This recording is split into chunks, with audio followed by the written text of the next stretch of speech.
안녕하세요.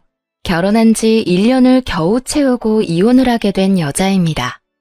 3년 동안 매일 보다시피 하며 연애한 사람인데 막상 결혼식을 하고 이혼까지는 1년밖에 걸리지 않았네요.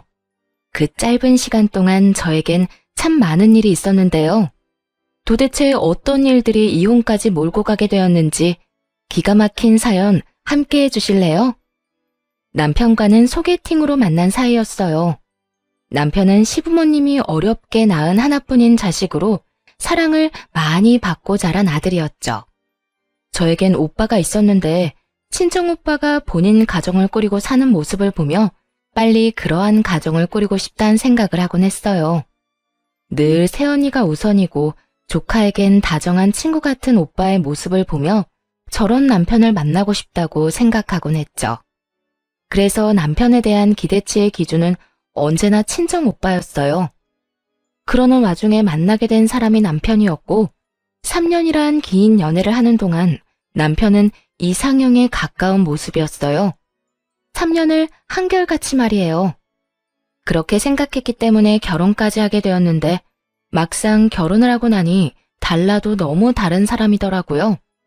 아니, 마치 아예 모르는 사람과 결혼을 한 것 같더군요. 항상 부지런하고 주변을 깨끗이 하던 모습은 온데간데 없이 사라지고 자기가 먹은 밥그릇 하나 싱크대에 넣은 법이 없었거든요. 게다가 뱀 허물 벗어놓듯 집 복도를 따라 옷을 차례대로 던져놓기 일쑤였죠. 여보, 이게 다 뭐야? 옷은 빨래통에 넣어야지. 복도에 이렇게 다 던져두면 누구 보고 치우란 말이야? 결국 참지 못하고 남편에게 잔소리를 하게 되었고 남편은 정말 미안하다는 표정을 지어 보이며 이렇게 말하더라고요. 미안. 집에 오니까 답답해서 빨리 옷부터 갈아입느라 그렇게 됐네. 내가 다 치울 테니까 그냥 둬.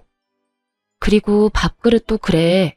다 먹었으면 싱크대에 넣어두는 거 힘든 일 아니잖아. 그냥 그렇게 두고 자리 떠버리면 나도 기분이 썩 좋진 않아. 우리 둘 다 일하는 사람인데 그 정도는 서로 기본적으로 해야 하는 거 아니야?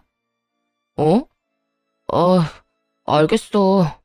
집에선 엄마가 매번 그냥 두고 얼른 가서 쉬라고 하니까 습관이 됐나 보다. 다음부터 신경 쓸게. 그래도 처음엔 대답이라도 잘하더라고요. 미안하다. 다음부턴 조심하겠다. 자기도 모르게 그랬다고 하면서요.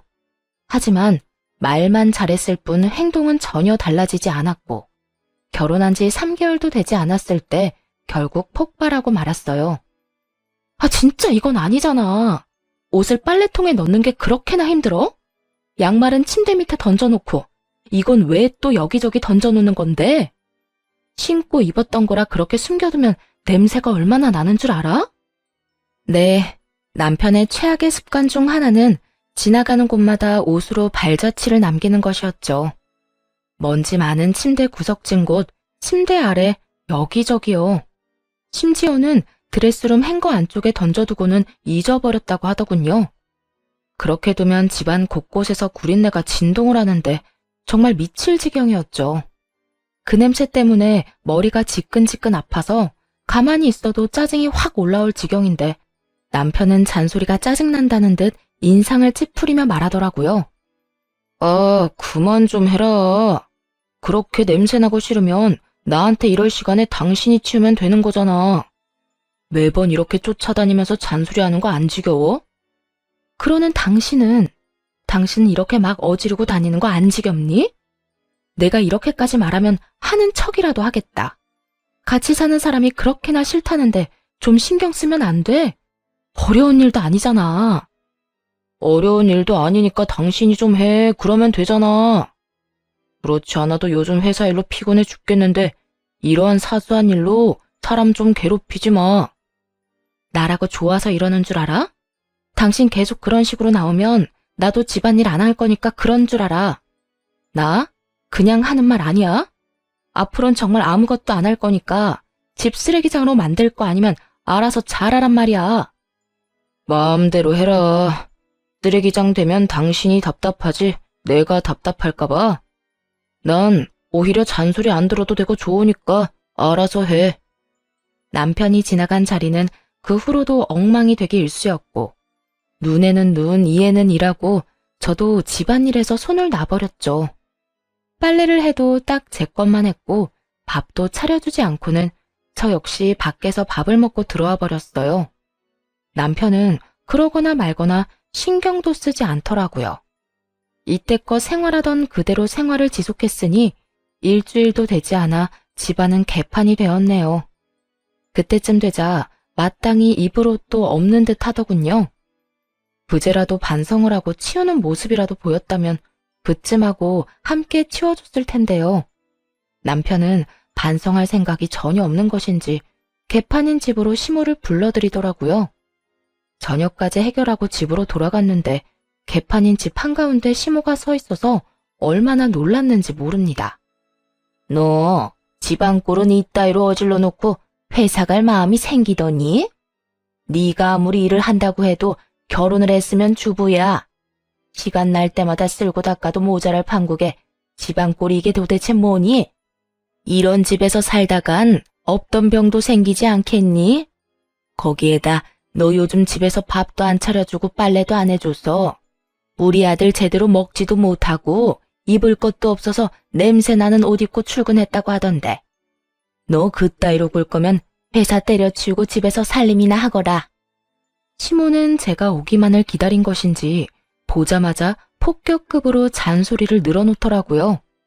집안을 개판으로 만든 사람이 누군데 저딴 식으로 말하는 것인지 짜증이 확 나더라고요. 어머님, 이 집 바닥에 널브러진 것들 중에 제 물건은 하나도 없어요. 전부 남편 거라고요. 쓴 물건은 제자리에 두고 입은 옷은 빨래통에 넣으라고 그렇게 말해도 들어주질 않길래 똑같이 하지 않은 것뿐이에요. 어지르는 사람 따로 있고 치우는 사람 따로 있는 건 아니잖아요. 그러니까 지금 너는 내 아들이 이렇게 만들었으니 너는 아무 잘못도 없다 라는 말을 하고 싶은가 본데, 누가 했든 간에 주부가 집을 치워야 하는 건 당연한 거야. 그러니까 잔말 말고 얼른 집이나 치워. 제가 집에서 노는 사람도 아니고 어머님도 말씀하셨다시피 저도 회사에 다니고 있어요. 그런데 왜 집안일은 저만 해야 하나요? 그게 왜 당연한 건가요? 절대 그렇게 살고 싶진 않네요. 힘들게 일하고 들어와서 남편 뒤만 졸졸 쫓아다니면서 치우고 먹이는 짓 하고 싶지 않다고요. 그러면 어쩌자는 거니? 이대로 돼지우리 같은 집에서 살겠다. 이 뜻이야? 전 분명 남편한테 말했어요. 생활 습관 고치지 않는 이상 저도 집안일은 하지 않겠다고요. 큰 거 바라는 거 아니잖아요. 자기가 먹은 그릇 정도는 스스로 정리하고 밖에서 입은 옷은 빨래통에 담고 머물렀던 자리는 깨끗이 정리정돈하는 게 그렇게 어려운 건가요? 너 진짜 웃긴다. 그 잡일이나 하라고 우리 아들 장가 보낸 줄 아니? 우리 집에서도 그런 걸 시켜본 적이 없는데 네가 뭔데 우리 아들한테 그까짓 일들을 시켜? 제 기준에선 경악스럽기 그지없는 말을 당당하게도 하는 시모를 보고 있는데 왜 남편 놈의 생활 습관이 졌다고가 되었는지 알 것 같았어요. 시모는 우리 아들, 귀한 아들을 번갈아 말하면서 남편이 시댁에서 얼마나 고귀한 존재인지 강조해 대더라고요. 어머님, 저도 저희 집에선 하나뿐인 귀한 딸이에요. 저희 부모님도 이까지 집안일이나 뼈 빠지게 하라고 저 시집 보낸 거 아니라고요. 시모는 이 말이 끝나기가 무섭게 꽃방귀를 끼며 이렇게 말하더라고요. 귀한 딸? 고작 딸이 귀해봤자 아들보다 귀하겠니? 더는 긴 말하지 말고 얼른 청소하고 밥이나 차려와. 어느 정도 예상은 했지만 시모는 역시나 말이 통하는 사람이 아니더라고요. 막무가내로 자신의 가치관을 주입하는 것도 모자라 마치 전용 도움이라도 부려먹는 듯한 행동이더라고요. 그 순간 이런 생각이 들더군요. 여기서 밀리면 한평생 남편 뒤치다꺼리만 하며 살아야 한다고 말이에요. 그래서 시모와 남편에게 좀 더 강하게 나가기로 했죠. 제가 왜요? 전 하기 싫어요. 이 돼지우리가 정 보기 싫으면 어머님이 치우세요. 밥도 배고픈 사람이 알아서 챙겨 먹고요. 전 밖에서 든든하게 먹고 와서 생각이 전혀 없거든요. 자신이 불호령을 내리면 제가 벌벌 떨며 고분고분하게 굴 거라 생각한 모양이었나 봐요. 기죽은 기색 하나 없이 말하는 제 모습에 당황하는 걸 보면요. 얘 좀 보게. 너 지금 나한테 너희 집 청소나 하고 밥이나 해라. 이 뜻이니? 당신 제정신이야? 우리 엄마가 하라고 하면 할 것이지. 뭐? 엄마 보고 다 하라고? 당신 지금 우리 엄마 무시해? 우리 엄마가 우스워? 그렇지 않고서야 어떻게 하늘 같은 시어머니한테 이딴 식으로 굴 수가 있어? 당신이야말로 나 무시해서 이렇게까지 몰고 온 거 아니야? 난 그저 당신이 어지른 집, 당신 손으로 치우라고 한 것밖에 없어. 그런데 당신은 그것조차도 하기 귀찮아서 당신 엄마 부른 거잖아. 내 기 좀 죽여서 앞으로 편하게 살아보려고 말이야. 날 얼마나 무시하고 우습게 여겼으면 그딴 잔머리를 쓸 수가 있어? 뭐? 지금 잔머리라고 했어? 잔머리라고 했어. 하여튼 난 여기서 손가락 하나 까딱할 생각 없으니까 당신이 알아서 해결해. 어머님도 계시고 분위기도 이러니까 난 오늘 나가서 잘게. 어머님, 아끼시는 아들이랑 오늘 하루 좋은 시간 보내세요.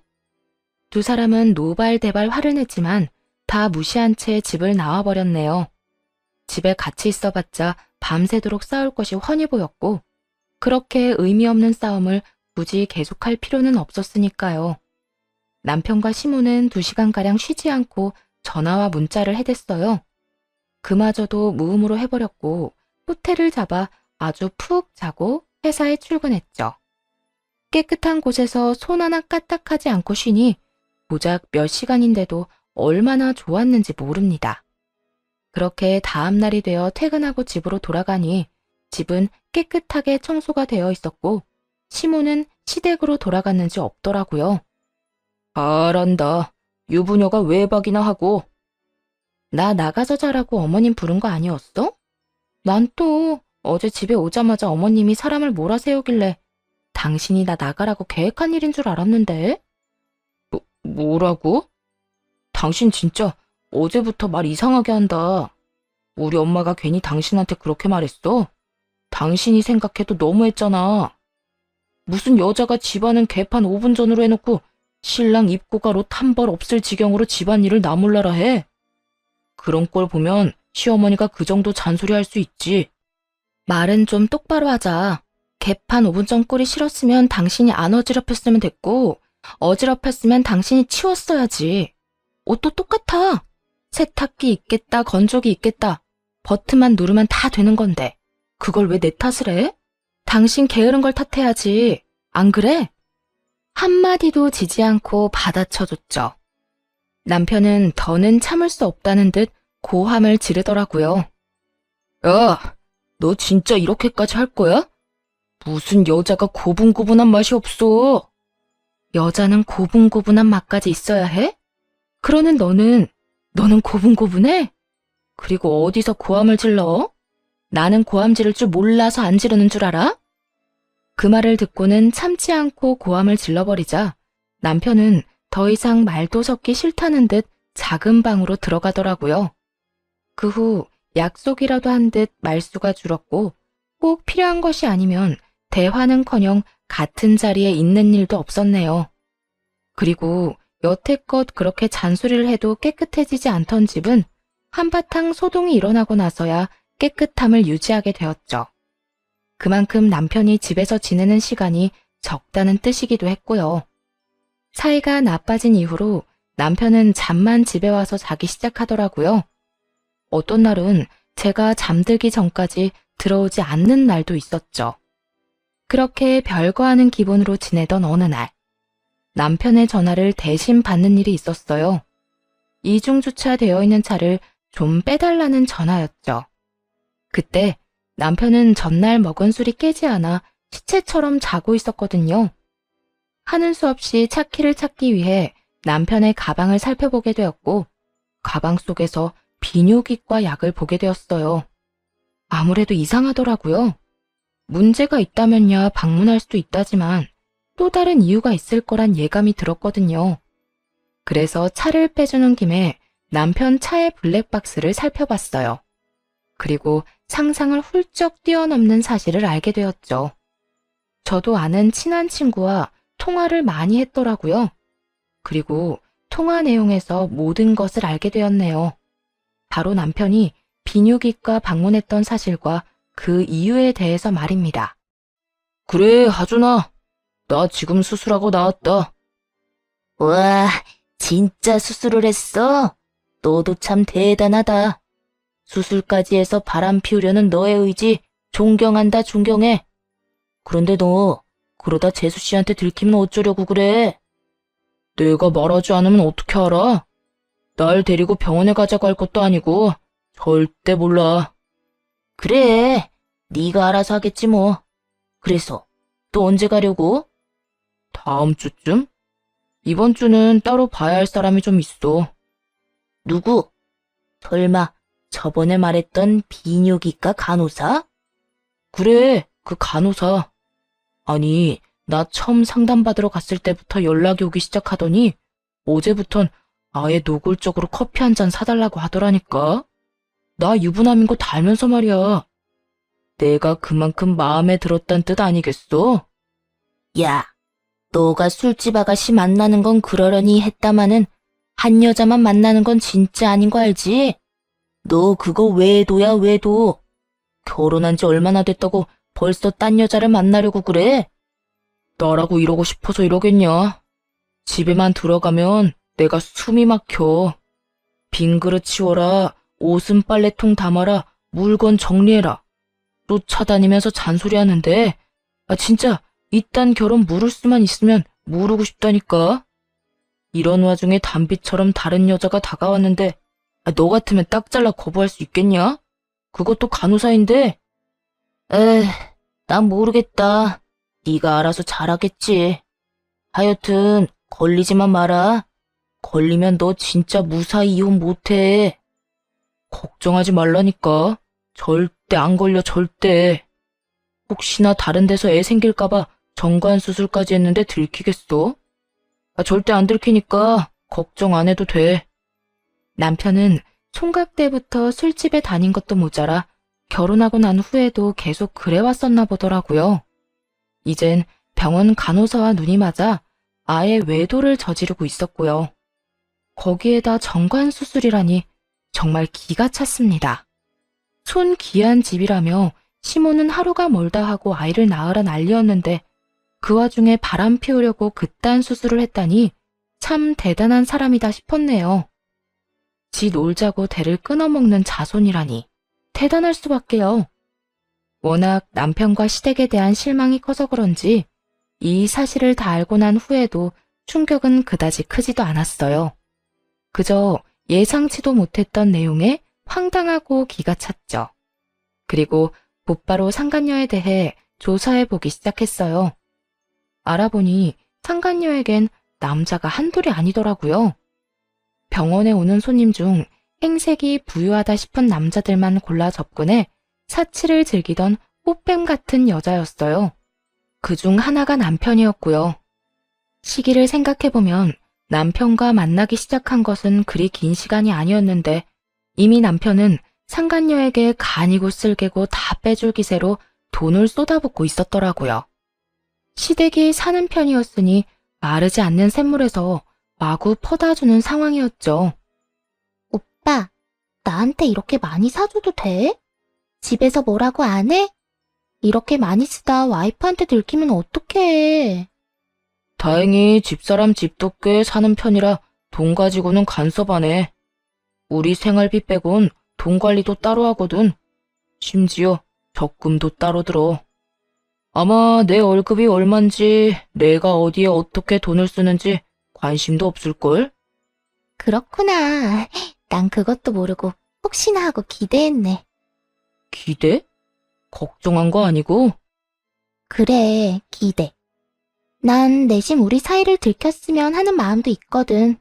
그냥 확 들켜서 오빠 이혼하고 나한테 왔으면 좋겠어. 뭐라고? 그게 진심이야? 그럼 진심이지.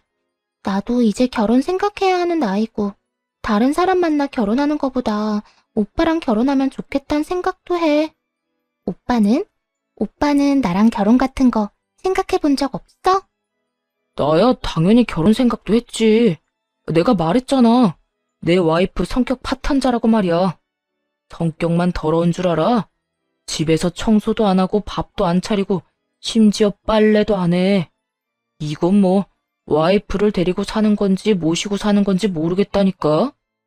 그건 아니지. 나 같으면 오빠 같은 남자랑 살면 뭐든 다 해주겠다. 삼시세끼 12첩 밥상을 차려줘도 안 힘들 것 같구먼. 그 여자는 배가 불렀네 불렀어. 그러니까 내가 진짜 눈이 삐었었지. 너 같은 여자를 두고 왜 그런 여자를 만나서 이 맘고생을 하는지 모르겠다니까.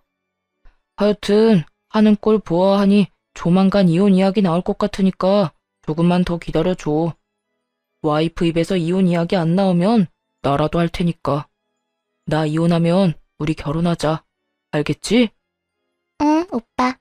나 기다릴 수 있어. 사랑해. 흥신소에서 전해준 녹음 파일을 듣고 있는데 제가 하고 싶은 말을 고스란히 남편 놈이 하고 있더라고요. 왜 집안이 이런 꼴이 되었는지에 대한 설명은 하나도 없고 오로지 제 마누라 욕하기 바쁜 남편의 목소리를 들으며 어이가 없어 아무 말도 나오지 않았네요.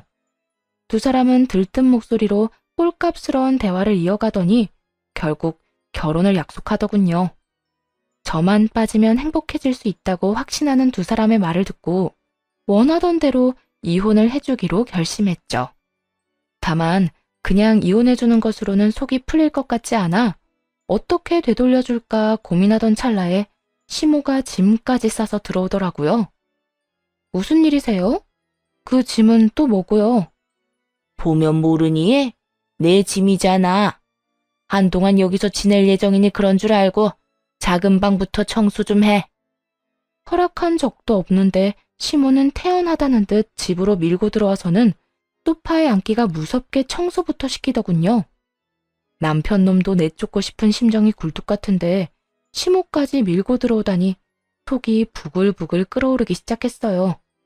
전 어머님이랑 같이 지내는 것에 동의한 적이 없는데요. 내 아들 집에 내가 와서 지내겠다는데 네 동의 따위가 필요하다고 생각하니? 네가 이 따위로 구니까 내가 짐을 싸들고 온 거야. 내 앞에서도 이렇게 싹 수 없이 구는데 내 아들한텐 오죽하겠어? 난 내 아들이 쓰레기장 같은 데서 지내면서 밥도 한 끼 못 얻어먹고 사는 꼴 더는 못 본다. 내가 옆에서 너 하는 짓거리 지켜보면서 살림하는 것도 좀 알려주고 그 성격도 다 뜯어 고쳐줄 거야. 아참, 너 임신하는 것까진 보고 갈 거니 그런 줄 알고 있거라. 고작 시모와 며느리 관계가 된 것뿐인데 왜 저리도 무례하고 말도 안 되는 행동을 당당하게 해대는 건지 상식적으로 이해가 되지 않더라고요. 정작 자기 아들 때문에 임신이 불가능하다는 것도 전혀 모르고 저딴 말을 하는 시모가 어이가 없기도 했고요. 임신이요? 어머님, 저 임신 못해요. 하고 싶어도 할 수가 없는 상황이라고요. 뭐? 그게 무슨 말이야 도대체? 설마 너 불임이니? 그래서 임신 못한다는 거야? 내가 너 그럴 줄 알았다.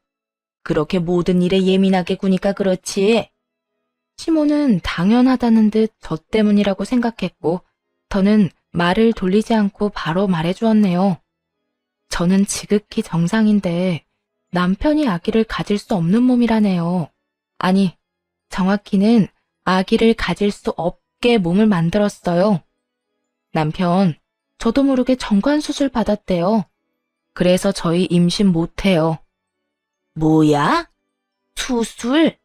내 아들이 왜? 미치지 않고서야 내 아들이 왜 그딴 짓을 해? 너 지금 없는 말 만들어내서 내 아들 모함하는 거지? 그런 거지? 시모는 부정하고 싶은 듯 거의 애원하다시피 대답을 요구하더라고요. 아니요. 제가 알아봤는데 진작 수술을 했더라고요. 그러니까 왜? 내 아들이 도대체 왜 그런 짓을 했단 말이야? 바람 피우려고요.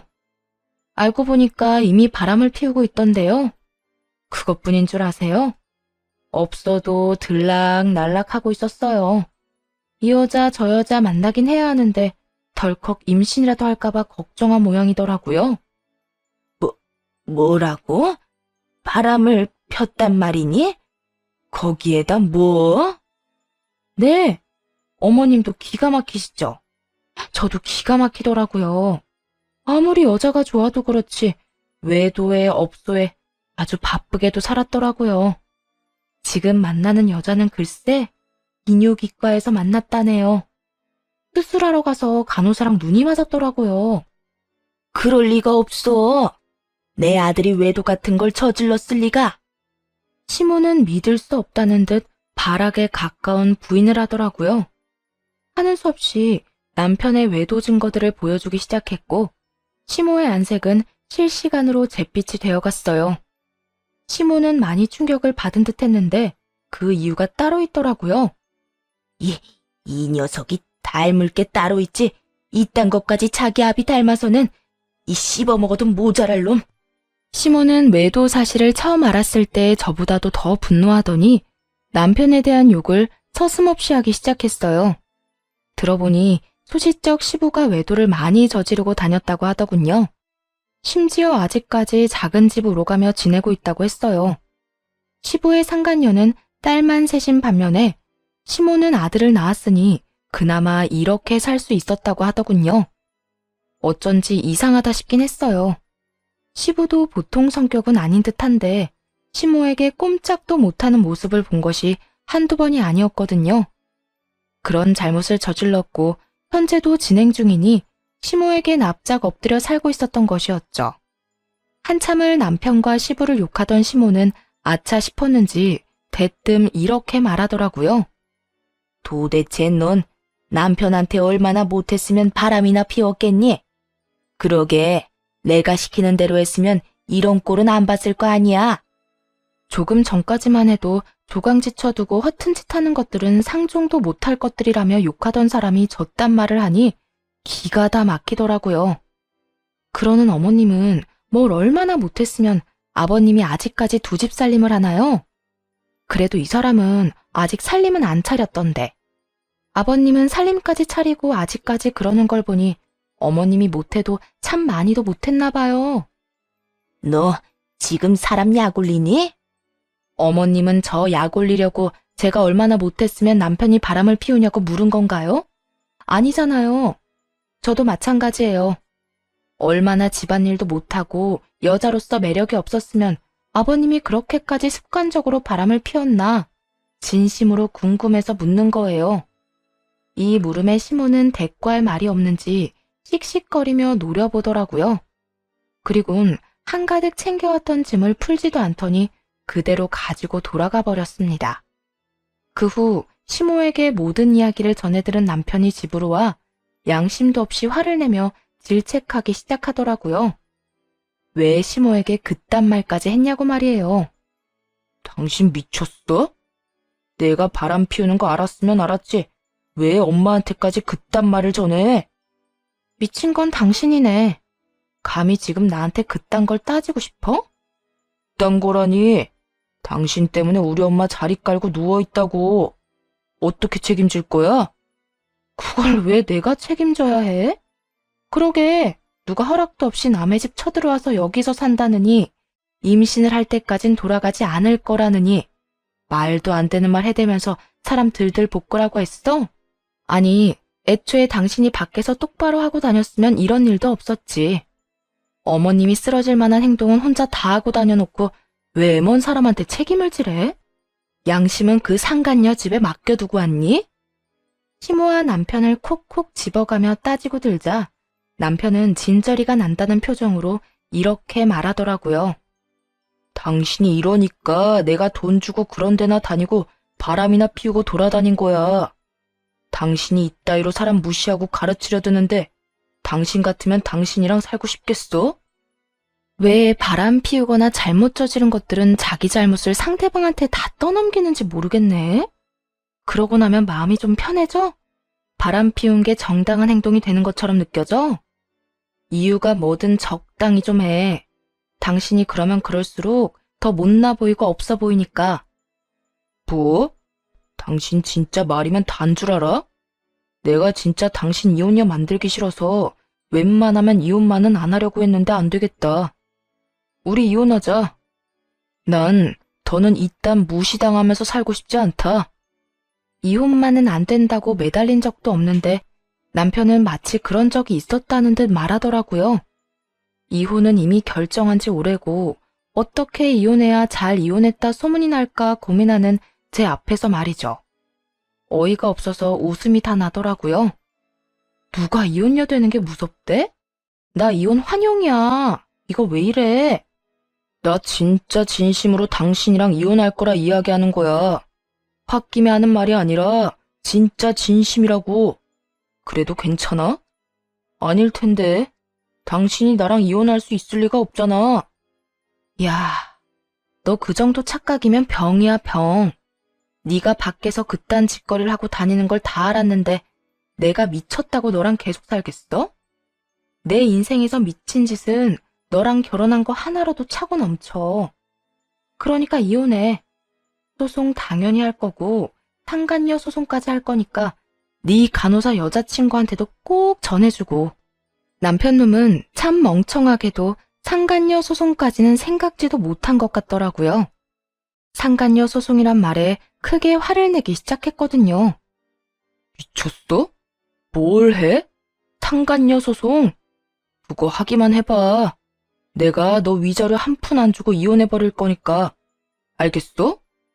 그게 네 마음대로 다 될 것 같으면 법은 왜 있겠니?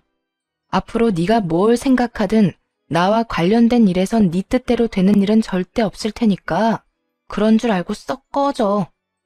그렇게 행패를 부리는 남편을 집에서 쫓아내버렸습니다. 그 후 전 남편에게 높은 위자료를 청구해 소송까지 가게 만들었어요.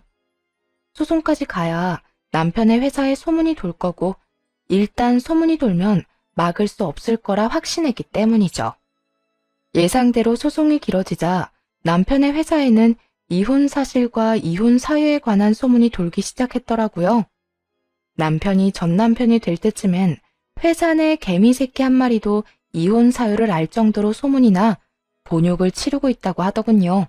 심지어 사실도 아닌 소문까지 돌아서 쓰레기로 낙인이 찍혀버렸단 이야기도 들을 수 있었어요.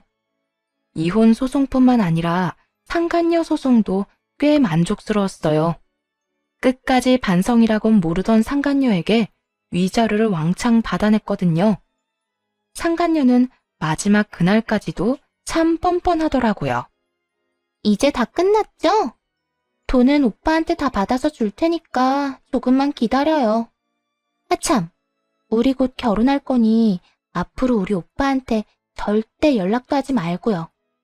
혹시나 연락이라도 하는 날엔 역으로 상간녀 소송 해버릴 테니 그런 줄 알라고요.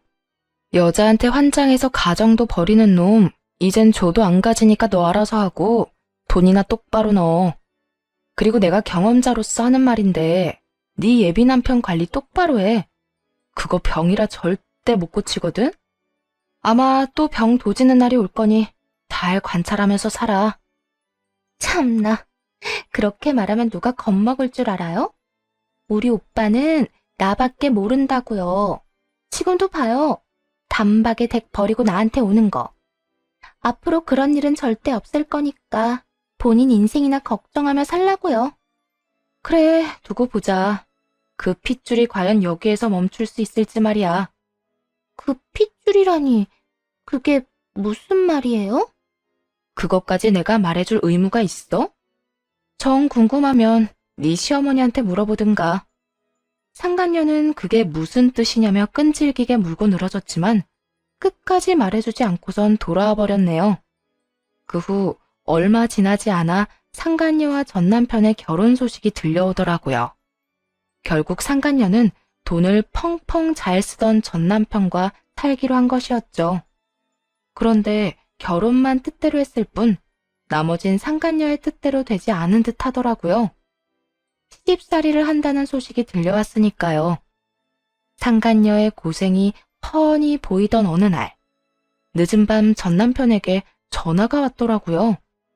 전 남편인 줄 알았다면 받지 않았을 텐데 모르는 번호로 오기도 했고 잠결에 전화를 받았죠.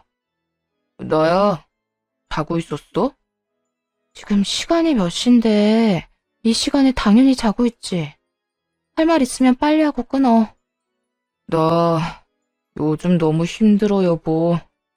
당신이랑 살 때는 우리 엄마가 지나치다고 생각한 적은 없었는데 요즘에 우리 엄마는 내가 생각해도 너무 이상해.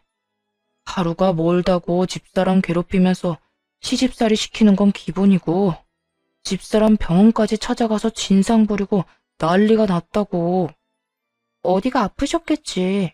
그래서 다른 병원 갈 바엔 며느리 있는 병원 가서 매출이라도 올려주자 싶으셨나 보지. 아니, 도대체 비뇨기과에 엄마가 받을 치료가 뭐가 있어? 그냥 집사람 곤란하게 하려고 그런 거지. 그 덕에 우리 집사람 병원에서도 나오고 하루 종일 집에서 엄마한테 괴롭힘 당하다 보니까 이젠 나를 들들 볶아대기 시작하는데 미칠 지경이라고. 거기에다 우리 엄마 나 정관 수술한 거 뻔히 알면서 임신 빨리 하라고 닥달까지 한다고. 도대체 왜 그러는 거야? 전 남편은 미친 것이 확실한지 전 시모가 진상을 부리는 이유에 대해 진지하게 물어오더라고요. 그걸 왜 나한테 물어? 난 진짜 이해가 안 돼서 묻는 건데 이 시간에 나한테 하소연하고 싶어서 전화한 거야? 아니면 정말 네 엄마가 왜 그러는지 궁금해서 전화한 거야? 이유가 뭐가 됐든 간에 나한테 전화해서 이러는 건 아니지. 너랑 나랑 이혼한 거 몰라? 거기에다 넌 그 상간녀랑 결혼까지 했고 말이야. 너랑 이혼할 때 그 상간녀가 그러더라. 너랑 연락하다가 걸리면 나한테 상간녀 소송한다고. 나 상간녀 소송 걸리면 네가 변호사 비용이라도 줄 거야? 난 그냥 너무 답답하니까 네가 생각나서 그래서 연락해 본 것뿐이야. 엄마는 분명 내가 정관 수술한 것도 알 건데 집사람한테 임신 타령하는 것도 이해가 안 되고 분가시켜줄 능력이 되는데도 굳이 시집살이 시키면서 우리 괴롭히는 것도 너무 힘들고 답답해서.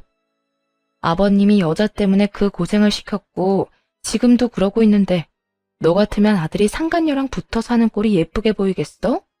생각이 있는 거야 없는 거야. 그리고 너 아직도 정관 수술한 거 원래대로 안 돌려놨니? 이제 새로운 마누라도 얻었겠다. 임신 걱정할 필요도 없지 않니? 그게 그럴 만한 이유가 있어. 전 남편은 말끝을 흐리며 두루뭉술한 말로 대답을 대신하더라고요. 설마 벌써 다른 여자를 만나고 다니는 것인가 생각하던 그 순간 수화기 너머로 앙칼진 여자의 목소리가 들려왔어요. 오빠, 전화 그만하고 한잔해.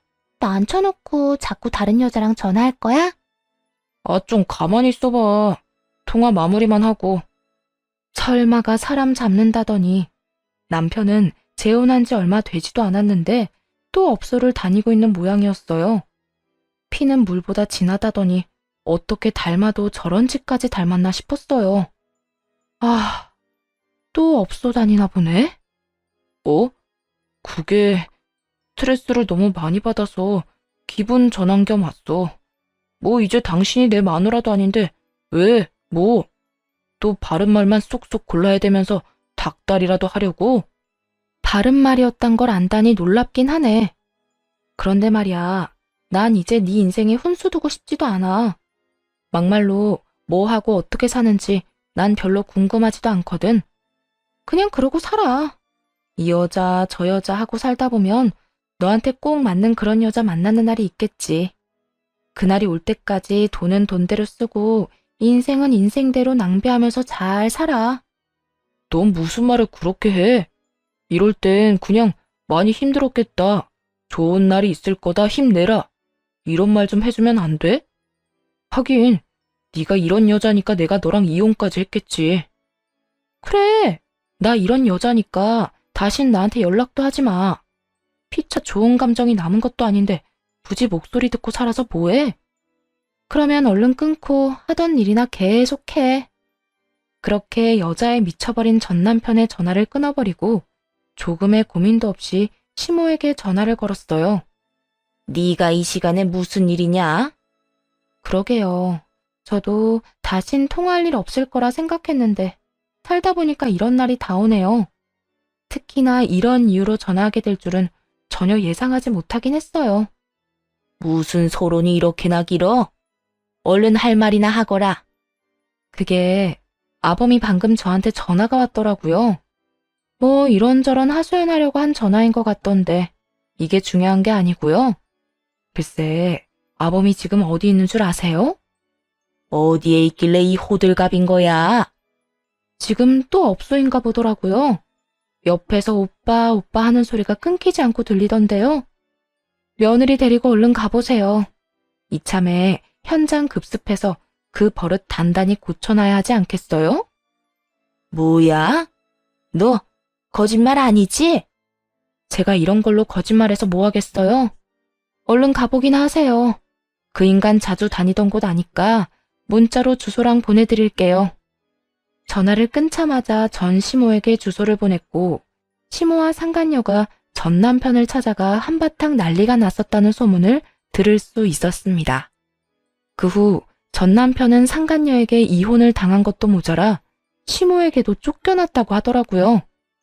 외도의 외자만 들어도 지긋지긋했던 시모가 결국엔 하나뿐인 아들마저 내쳤던 것이죠. 전 남편은 2번의 이혼이 회사에 소문이 나 결국 회사를 그만두게 되었고 상간녀는 평생 직장이 될 것이라 믿었던 병원에서 전 시모 때문에 쫓겨나 버렸으니 둘 다 앞으로의 날이 참 고단하겠다는 생각이 드네요.